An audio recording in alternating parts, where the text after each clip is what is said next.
সাবেক রাষ্ট্রপতি আব্দুল হামিদের দেশ ত্যাগ নিয়ে তোলপাড়। কিভাবে গেলেন, কার অনুমতি নিয়ে গেলেন, এগুলো নিয়ে নানান প্রশ্ন। সবগুলো প্রশ্নের উত্তর মিলছে না। কিন্তু তারপর পরেই আমরা দেখলাম যে রাজপথে তার প্রতিক্রিয়া এবং আওয়ামী লীগ নিষিদ্ধের দাবি, এবং শেষ পর্যন্ত সেটি হলো আব্দুল হামিদের দেশ ত্যাগের ব্যাপারে বেশ কিছু প্রশ্ন সামনে এসছে। কিন্তু একটি তথ্য চমৎকারভাবে এসছে যে তার কিভাবে তিনি গেলেন তার বর্ণনা করা হয়েছে। কালের কণ্ঠ একটা রিপোর্ট, দর্শক কোট করছি।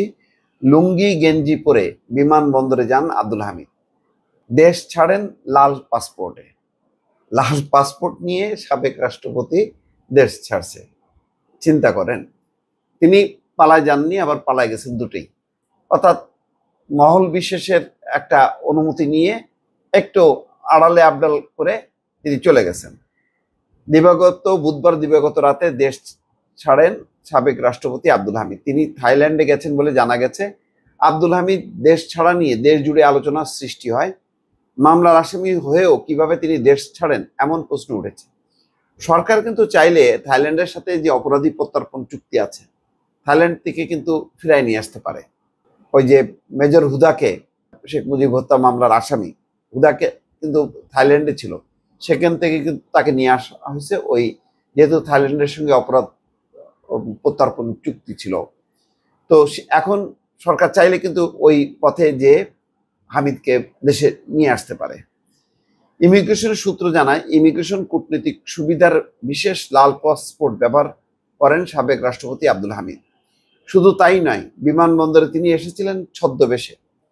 তার পরনে ছিল লুঙ্গি এবং গেঞ্জি, মুখে ছিল মাস্ক। আব্দুল হামিদের কূটনৈতিক সুবিধার বিশেষ পাসপোর্ট নম্বরও দেওয়া হয়েছে। যাই হোক, রাষ্ট্রপতি থাকার সময় 2020 সালের 21শে জানুয়ারি তার নামে 10 বছর মেয়াদী এই পাসপোর্ট ইস্যু করা হয়।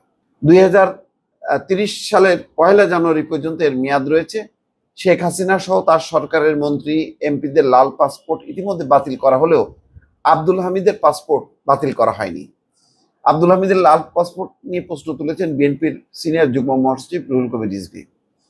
রোববার বুদ্ধ পূর্ণিমা উপলক্ষে শান্তি শোভাযাত্রা শেষে তিনি বলেন, সাবেক রাষ্ট্রপতি আব্দুল হামিদ ফ্যাসিবাদের প্রতিনিধি, কিন্তু তার লাল পাসপোর্ট বাতিল করা হয়নি। সরকারের শক্তিশালী উপদেষ্টারা থাকা সত্ত্বেও কিভাবে পালালেন আব্দুল হামিদ? পাসপোর্ট অধিদপ্তরের এক কর্মকর্তা বলেন, সাবেক রাষ্ট্রপতিরা আমৃত্যু বিচারপতির পদমর্যাদা ভোগ করে থাকেন। এছাড়া বিদ্যমান আইনেও সাবেক রাষ্ট্রপতিদের ব্যবহৃত পাসপোর্ট সম্পর্কে সুনির্দিষ্টভাবে কিছু বলা নেই।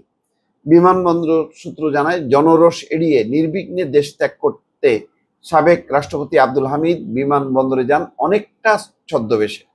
বুধবার মধ্যরাতে তিনি লুঙ্গি, গেঞ্জি এবং মুখে মাস্ক পরে শাহজালাল ভিআইপি টার্মিনালে হাজির হন। লজ্জার ব্যাপার, এইভাবে দেশ ছাড়া। এরপর কঠোর গোপনীয়তায় তাকে বিমানবন্দরের ভেতরে ঢোকানো হয়। এক পর্যায়ে সব ধরনের নিরাপত্তা তল্লাশি এড়িয়ে সংশ্লিষ্ট কর্মকর্তারা তাকে নির্বিঘ্নে বিমানে তুলে দেন। বুধবার দিবাগত রাত 3টা 5 মিনিটে থাই এয়ারওয়েজের TG 340 নম্বর ফ্লাইটে ব্যাংককের উদ্দেশ্যে ঢাকা ছাড়েন আব্দুল হামিদ। এর আগে রাত 11টার দিকে হজরত শাহজালাল আন্তর্জাতিক বিমানবন্দরে যান আব্দুল হামিদ। সেখানে যাওয়ার পর ইমিগ্রেশনে প্রয়োজনীয় যাচাই বাছাই শেষে দেশ ছাড়ার সবুজ সংকেত পান তিনি।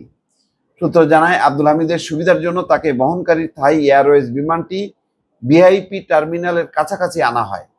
এরপর বিমান ছাড়ার ঠিক আগ মুহূর্তে বিশেষ গাড়িতে করে তাকে নিয়ে যাওয়া হয় বিমানবন্দরের 12 নম্বর আউট বে এলাকায়।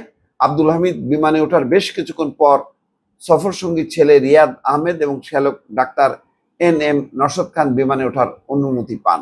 পুলিশের বিশেষ শাখার কর্মকর্তারা বলছেন, তার দেশ ত্যাগে আদালতের নিষেধাজ্ঞা বা বাহিনীর আপত্তি ছিল না। নিষেধাজ্ঞা না থাকায় দেশ ত্যাগে বাধা দেওয়া হয়নি।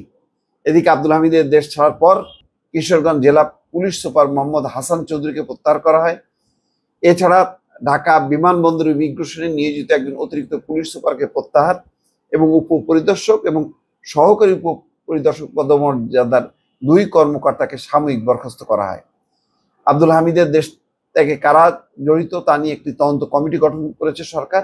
3 কার্য দিবসের মধ্যে প্রতিবেদন দিতে বলা হয়েছে। তদন্তে যারা দায়ী প্রমাণিত হবেন তার বিরুদ্ধে আইনি ব্যবস্থা নেওয়া হবে বলে জানিয়েছেন স্বরাষ্ট্র উপদেষ্টা। Lieutenant general Jahangir Alam Chowdhury. যাই হোক, একটা দেখেন শেখ হাসিনার কিভাবে পলায়ন, আব্দুল হামিদ তার সময় সবচেয়ে লম্বা সময় যে রাষ্ট্রপতি ছিলেন তার পলায়ন। সবচেয়ে বড় কথা হলো যে কৌশলে চলে গেলেন, কিন্তু তাদের এই ধরনের মানে পলায়ন মনোবৃত্তি, এটা একটা নজির রয়ে গেল যে এরা দেশ থেকে পালায় যায়, মাথা উঁচু করে সাহস নিয়ে দেশ ছাড়ার তাদের কোনো ইতিহাস আর নজির থাকলো না।